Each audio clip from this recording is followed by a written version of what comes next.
சனிப்பெயர்ச்சின்னு ஒண்ணு வரும்.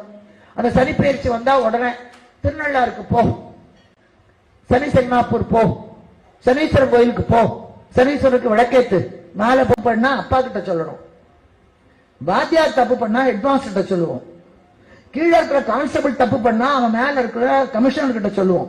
அது மாதிரி சனீஸ்வரன் நமக்கு துன்பத்தை கொடுத்தா அவன் அடக்கிற ஆண்டவன் கிட்ட போய் சொல்லுவியா? அவன்கிட்டயே நேர போய், ஹலோ மிஸ்டர் சனீஸ்வரன், நான் தான் ருக்மணி, என்ன நீ பிடிச்சிட்டு இருக்கியாமே, எப்ப வரப்போற? அவன் மறந்து போயிருப்பான். இந்த கோடானு கோடி பேர்ல ருக்மணி ஞாபகம் இருக்காது.